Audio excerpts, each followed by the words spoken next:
미국 시장이 하락세로 마무리가 됐습니다. 장중에 하락한 것에 비하면 그래도 마감에 많이 회복했다. 이것이 맞는 표현이겠습니다만, 자, 일단 시장을 흔들거리게 만든 이유는 두 가지가 있습니다. 비트코인의 급락, 그리고 FOMC 의사록의 공개죠. 비트코인이 급락을 하게 되면서 위험자산 자체가 위험하다, 이렇게 얘기가 나왔습니다. 위험하니까 위험자산인데 이거 갖고 난리냐, 이러실 수도 있을 것 같은데, 자, 어떤 내용인지 좀 알아볼 거고요.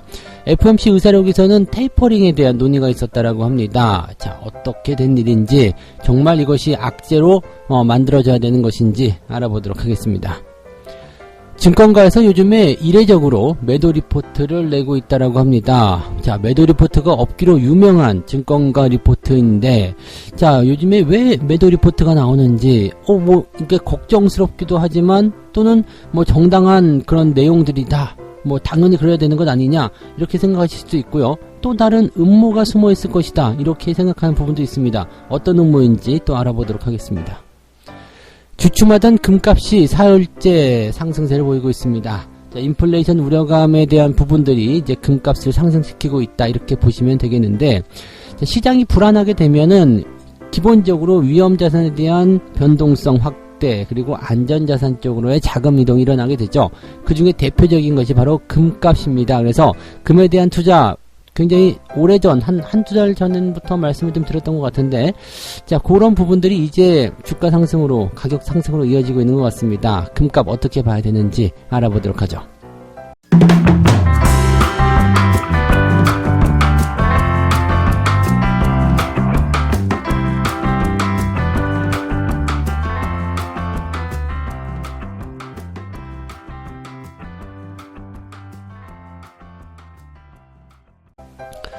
네, 반갑습니다. 자, 오늘은 5월 20일입니다. 자, 휴일 잘 보내고 오셨나요?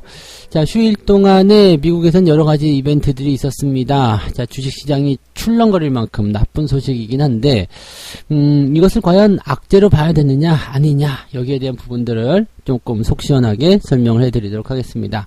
자, 일단 시장 상황을 보게 되시면은요, 다우지수가, 마이너스 0.48, 그 다음에 나스닥이 마이너스 0.03. 이렇게 보면 나스닥은 많이 빠진 것도 아니죠. 그리고 전날, 그러니까 18일이겠죠. 화요일날 미국 시장이 흔들린 거, 그 부분까지 합친다고 하더라도 그렇게 큰 폭으로 떨어졌다라고 보기 좀 어렵습니다. 그냥 좀 안 좋은 분위기가 형성되었다, 딱 그 정도만 생각하시면 될 것 같고요. 그렇게까지 많은 어떤 변동성이 나타나지 않았다, 이렇게 생각하셔도 좋을 것 같습니다.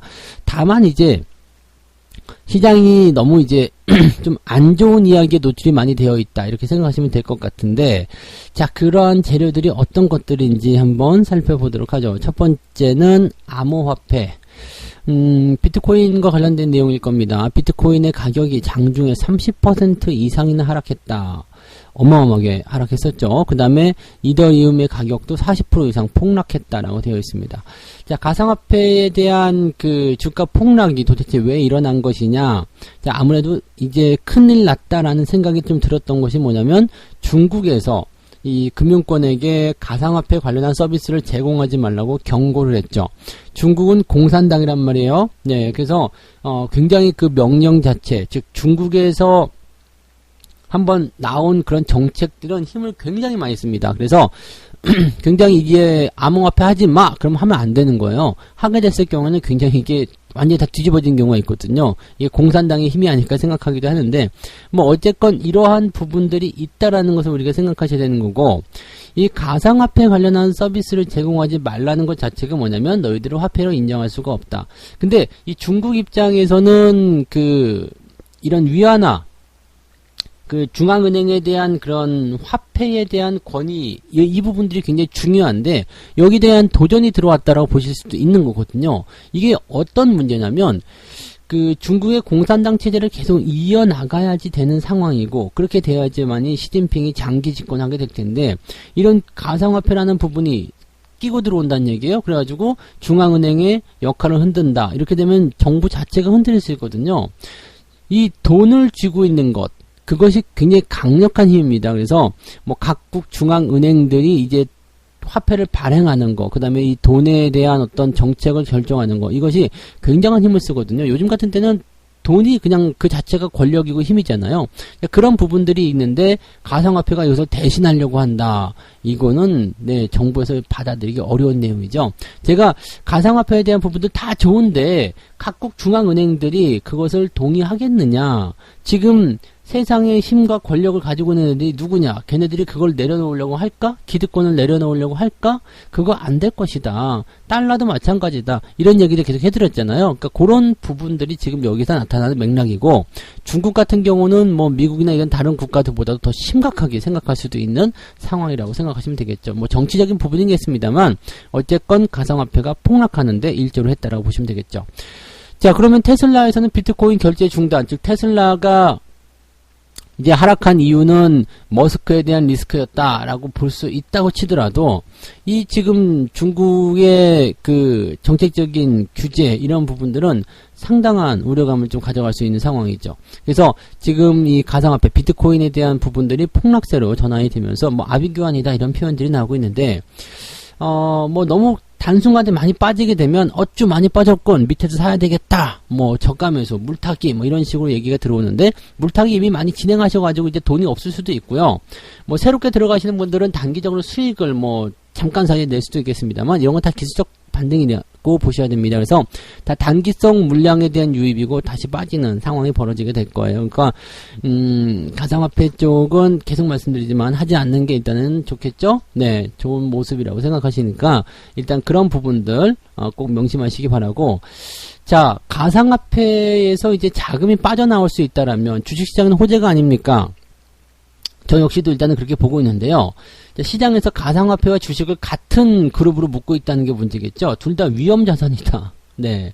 그러니까 위험자산이 떨어지니까 주가도 떨어져야 된다. 뭐 이런 식의 얘기가 또 나오고 있죠. 근데 가상화폐하고 주식은 분명히 선을 그어 놓으셔야 됩니다. 이것은 다른 이야기라고 생각하셔야 되는 거고, 만약에 그것 때문에 주식시장이 떨어졌다. 그러면은 이거는 말도 안 되는 이야기. 가상화폐 때문에 주가가 떨어졌다. 그러면 밑에서 사세요. 근데 여기서 피해를 보는 주식들은 당연히 있겠죠. 어떤 것들이요? 가상화폐 관련주. 얘네들은 주가가 크게 하락할 수밖에 없는 상황이 좀 됩니다. 그래서 이런 것들만 조금 조심하시면 될 것 같고요.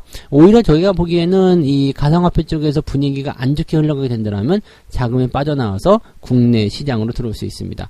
이제 2017년도 그 즈음이었던 것 같은데요. 그때도 가상화폐 쪽에서 자금이 빠져나가면서 국내 시장으로 자꾸 유입이 되는 그런 모습들을 좀 보셨을 거예요. 그래서 그런 내용으로 해석하시면 되겠습니다. 그래서 같은 위험자산으로 묶지는 않으시는 것이 좋습니다. 그리고 연결되어 있는 종목들이 워낙 많기 때문에 거기에서 이제 변동성이 생기는 것 뿐이지 좀 그런 식으로만 생각하시면 되겠습니다. 그래서 뭐 테슬라는 당분간은 많이 힘들어지지 않겠느냐 이렇게 보여지기도 합니다. 테슬라 그 머스크 때문에 주가가 가상화폐 가격이 많이 폭락했다 이런 얘기 나와서 머스크를 욕하는 코인까지도 등장하고 있다고 하는데 코인이 그렇게 쉽게 나오는 거라면 더더욱 가치로서 인정받기가 어렵지 않겠는가 생각되기도 하네요. 네. 자, 그 다음에 시장에 나쁜 재료 한 가지 더 봐야 되겠죠. 뭐가 있을까요? FOMC 의사록. 이 FOMC 의사록은 제가 그동안 계속 경고를 좀 해드리긴 했습니다. 소수위원의 의견이 얼마만큼 나오느냐 이게 굉장히 중요한 부분이긴 한데 일단 연준 위원들이 별 문제 없어 라고 얘기하면서 별 문제 없이 넘어가는 듯 했어요. 근데 FOMC 의사록에서 테이퍼링에 대한 이야기가 나옵니다. 이거 생각보다 굉장히 의외적인 부분이겠죠. 그래서 과연 뭐 몇 명이나 그런 것들을 했겠느냐가 또 중요하겠습니다만 이것 자체가 도마 위에 올라와서 논의거리가 됐다라는 거 이것 자체만으로 시장이 악재로 받아들이고 있다는 얘기입니다.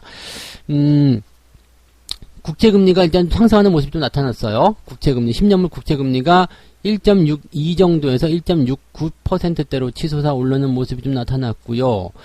그 다음에 달러화가 급반등하는 모습, 네, 이런 것들이 다 나타나고 있습니다. 그래서 이 테이퍼링에 대한 부분들은 금리 인상과 바로 연결되기 때문에 여러분들 금융주 섹터 공략하시는 분들은 이 부분에 핵심이 있다라는 것을 좀 생각하실 필요는 있겠습니다. 그래서 이 금리가 인상하게 된다면, 네. 이 금리 인상 수혜주들이 당연히 올라갈 수 있다라고 생각하시는 게 맞아요. 자, FOMC 의사록에 대한 내용 한번 살펴보죠. 다수의 참석자라고 되어 있습니다. 경제가 위원회의 목표를 향해 계속 빠르게 나아간다면 다가오는 회의에서 어느 시점에 자산 매입 속도를 조정하는 계획에 대한 논의를 시작하는 것이 적절할 수 있다. 이 말 되게 어렵게 해놨는데요. 그냥 대부분의 사람들이 테이퍼링에 논의를 해봐야 되는 것 아니겠느냐라는 얘기를 한 거죠. 테이퍼링을 언제 하자 이렇게 말이 나온 게 아니라 그런 언제 하자라고 결정하는 이야기를 지금까지는 전혀 안 하고 있었는데 이제는 조금 해야 되는 시기가 다가오는 건 아니겠습니까? 라고 얘기했다는 얘기예요. 대부분의 사람들이요.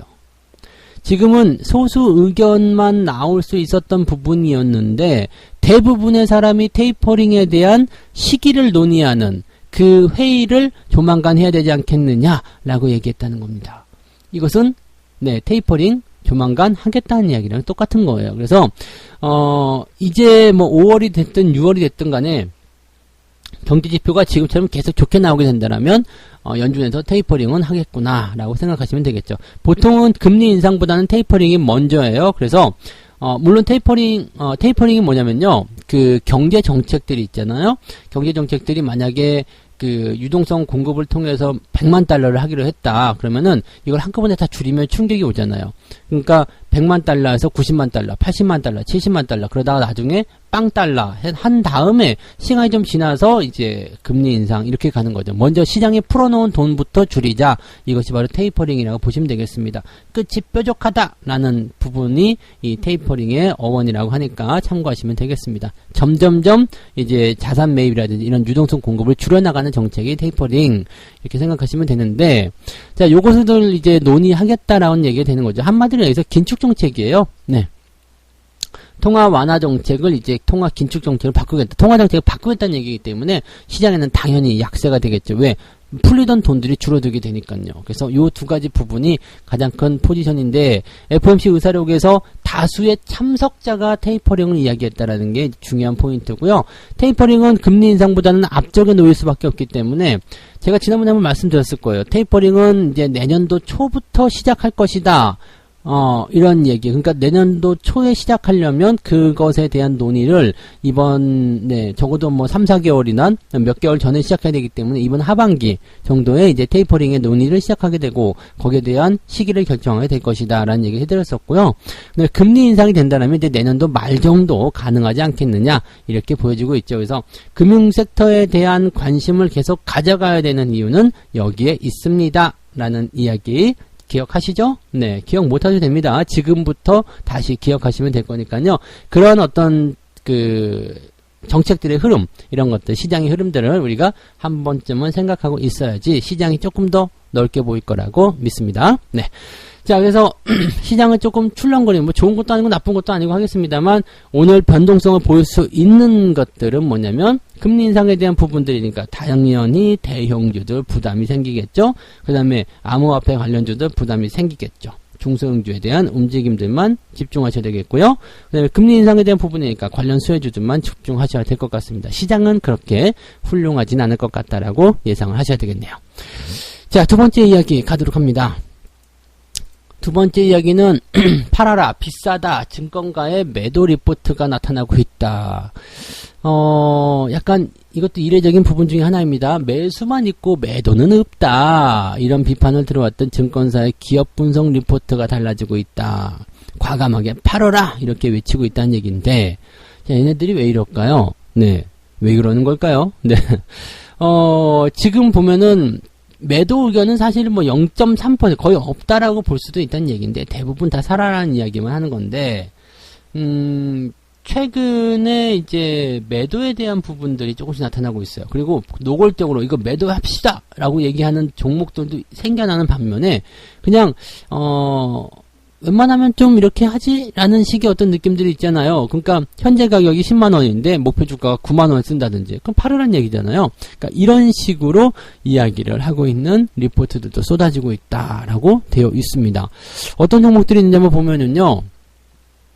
노골적으로 팔아라 라고 얘기하는 것은 KB금융에서 얘기한 메리츠증권이나 메리츠화재 매도 의견이다.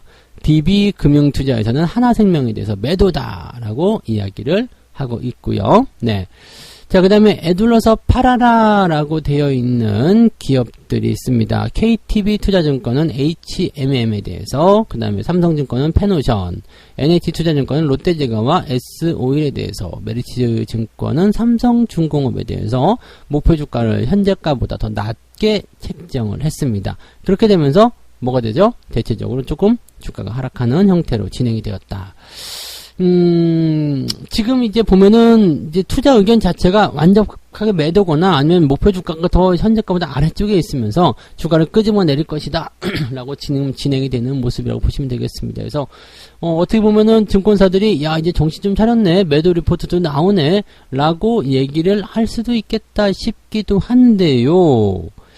근데 일각에서는 또 보는 시각이 좀 다르기도 합니다. 네, 무슨 얘기냐면요, 지금 증권사에서 매도 리포트를 하는 거 굉장히 이례적이잖아요. 지금까지 이렇게 나오지 않았잖아요. 그러니까 소신적인 발언이다라고 얘기하는 부분이긴 한데, 이 증권사 리포트가 매도 의견이 나온 것이 일각에서는 공매도와 함께 결탁한 것이 아니냐, 아주 합리적인 의심이에요. 네, 공매도와 함께. 왜냐면 증권사에서 매도 리포트 나오는 게 또 공매도 타겟팅이 되는 종목들이란 말이에요. 뭔가 약간은 냄새가 또 나는 건 아니겠느냐라고 생각이 들기도 하죠. 지금 사실 증권사 쪽에서는 너무 많이 올라왔다, 이제 뭐 가치에 대한 평가 대비해서 주가가 많이 올라왔기 때문에 매도 의견을 낸 것이다라고 억울해할 수도 있겠습니다만, 하필이면 지금 이런 이야기죠. 공매도가 시행되는 지금, 공매도가 나올 수 있는 지금, 니들이 매도 리포트 쓰면서 주가를 하락시키고 그것은 공매도에게 도움을 주는 거 아니야? 라는 합리적인 의심을 받을 수밖에 없는 상황이 될 수도 있다는 이야기죠. 진실은 모릅니다. 정말로 증권사가 사명감에 의해서 매도 리포트를 낼 수도 있겠죠. 그런데 지금까지 가만히 있다가 갑자기 라는 것, 공매도가 시작되는 지금, 네, 합리적인 의심 우리도 할 수밖에 없지 않을까 생각됩니다. 근데 어쨌건 생각해야 될 것은 이제 언급된 종목들은 조심을 좀 해야 되겠고요. 대신에 이제 언급된 종목이라고 하더라도 다 이제 뭐 공매도가 나올 수 있는 건 아닙니다. 그냥 증권사의 개별적인 의견일 수도 있어요. 그래서 살펴보시면 일단 주가가 많이 올라간 종목들이 더 많을 거예요. 그죠? 주가가 많이 올라간 종목들 같은 경우는 굳이 신경 쓰지 않으셔도 되겠고요. 대신에 주가가 뭐 많이 오르지 않은 종목들이거나 밑바닥에 있는 것들, 이런 것들, 특히 뭐 금융주 섹터 이런 쪽은 뭐 많이 올라간 상태에서 변동성을 보인다거나 아니면 뭔가 특별한 악재가 있는 경우가 아닌 이상은 뭐 이 매도 리포트가 나갔다고 해서 걱정할 건 없을 것 같고요. 유지만 잘 해놓는다면 특별하게 네, 걱정하지 않으셔도 될 것 같습니다. 그래서 저점에 있거나 또는 해당 그 관련 업종들이 이제 금융업종이거나 이러면 뭐 특별히 걱정하지 않으셔도 될 것 같고요. 다른 쪽, 이제 주가가 누가 보더라도 많이 올라온 것 같아, 이럴 때는 조금 조심을 해야 될 것이다, 이렇게 말씀을 드려볼 수 있겠습니다. 공매도와 결탁이든 증권사의 소신적 리포트든 어쨌든 매도 의견이잖아요. 이 부분은 주의하자, 이 말씀을 드리도록 하겠습니다. 자, 세 번째 이야기입니다.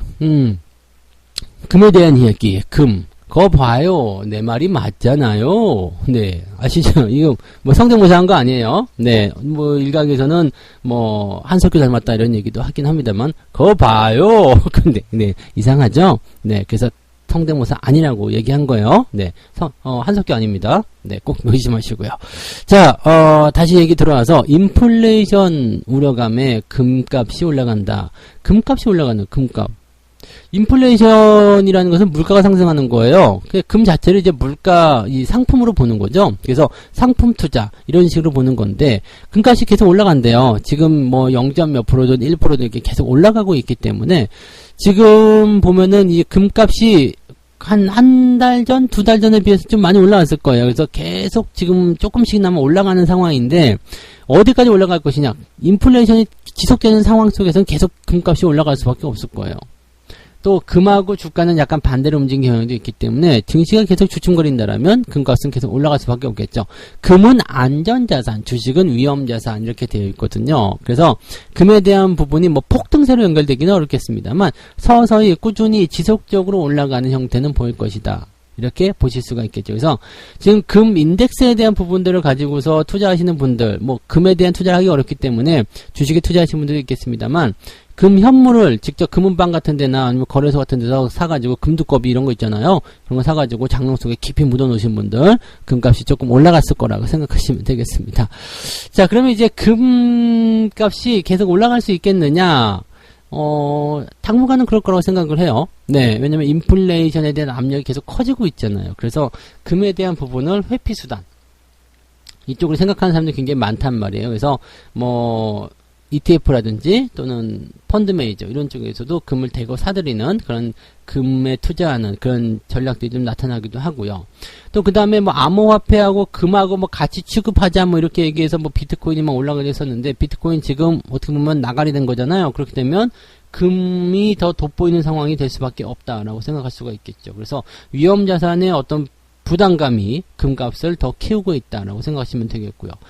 지금 이런 상태면은 금을 일단은 계속 갖고 가시는 게 맞겠죠. 그 다음에 뭐 올라온 것도 없는데 팔아야 됩니까? 이런 생각 하실 필요 없겠습니다. 그래서 지금 당장은요, 인플레이션에 대한 해지 수단, 일단 뭐 금리가 인상되고 뭐 등등의 이야기 계속 나오잖아요. 그러니까, 정책적인 부분들은 멀리 있어요. 멀리 있고, 그 다음에 거기에 따라서 주가는 계속 요동을 치게 될 것이다 라고 생각한다면 당분간은 금을 계속 장롱석에 넣어두시는 것이 훨씬 더 유리하다. 네, 이렇게 보시면 되겠죠.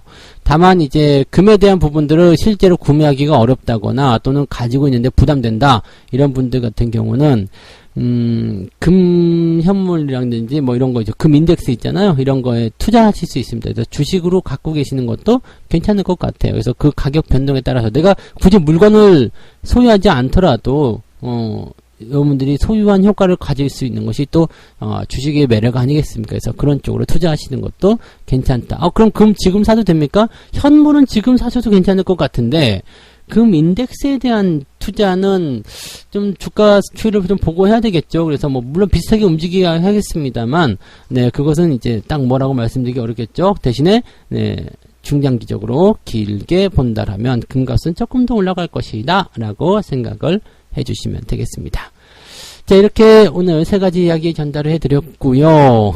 오늘은 이제 미국 시장이 조금 출렁거리는 부분에 대해서 악재, 비트코인에 대한 급락과 FOMC 의사록 이 두 가지 이야기를 해드렸는데 국내 증시가 조금 더 올라갈 수 있을 것 같긴 했는데 지금 미국 시장에서 이런 이야기들, 그 다음에 중국의 갑작스러운 이런 암호화폐 때리기 뭐 이런 것들이 시장의 불안 요소를 좀 작용하는 것 같습니다. 그래서 시장의 상승이 조금 제한적인 모습으로 가지 않겠느냐 이렇게 예상을 좀 해봤고요. 자, 증권가에서는 이례적으로 매도 리포트가 나왔는데 뭐 소신적인 발언이든 아니면 너무 올라간 것에 대한 경고든 다 좋은데 공매도와 결탁만 하지 말아라 이렇게 이야기를 조금 마무리 지을 수 있을 것 같습니다. 자, 주춤하던 금값 4일째 상승 중인데 네, 금값 어떻게 봐야 되느냐, 앞으로는 더 오를 것이다 라고 일단 보고 있습니다. 그래서 이 투자 시기에 대한 부분들은 단기적인 변동성이 있겠습니다만 뭐 금리 인상이든 정책적인 부분이든 지속적으로 상승할 수밖에 없는 상황이다 이렇게 판단하셔도 좋을 것 같습니다. 금에 대한 투자는 네, 지속적으로 하셔도 괜찮을 것 같습니다. 자, 책 한 곡지 읽고 마무리하도록 하겠습니다. 강세장이건 약세장이건 그렇게 쉽게 막을 내리지는 않는다. 대개는 두세 차례의 되돌림 과정을 거치면서 마지막 남은 최후의 투기꾼까지 현혹하고 완전하게 흔들어 놓는다. 네, 완전하게 네 흔들어 놓는다. 여기서 중요한 거예요. 장이 올라가려면 조정장에서 장이 올라가려면 한 점의 희망도 없어야 되고요. 장이 내려가려면 한 점의 위협도 없어야 됩니다. 자, 지금 잘 생각해 보세요. 시장은 어떨까요? 약간의 걱정거리를 안고 있죠. 뭐 물론 긍정적인 부분은 당연히 있습니다만 걱정거리를 안고 있어요. 그렇다면 주가가 그렇게까지 많이 내려가지 않습니다. 이 약간의 걱정거리가 있다라는 거, 이 자체가 시장을 끌고 올라가는, 주가는 걱정의 벽을 타고 올라가는 것. 네. 또 반면에 암호화폐를 잘 생각해 보세요. 거기에 대해서 그냥 그거 아니면은 내가 신분 상승할 기회가 어디 있습니까? 이거는 무조건이야. 그러면서 막 투자했잖아요. 네. 어떻게 됐죠? 한 점의 그런 뭐 의심조차 없다 그러면 그것은 상투에 가까운 것이다라고 보시면 되겠습니다. 절대 그런 걸로 투자하시면 안 되겠죠? 네, 철저한 분석을 통해서 대응하시기 바라고요. 한 번에 끝나지 않습니다. 주가가 폭락을 하게 되면 반드시 저가 매수가 있거든요. 단기적, 기술적 반등 이런 것들 나오기 때문에 주가가 상승하게 됐는데 자, 그런 부분에 또 속지 마시고요. 그럴 때가 탈출할 수 있는 기회다라고 꼭 명심하시기 바랍니다.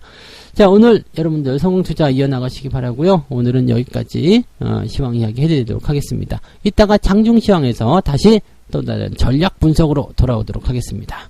고맙습니다.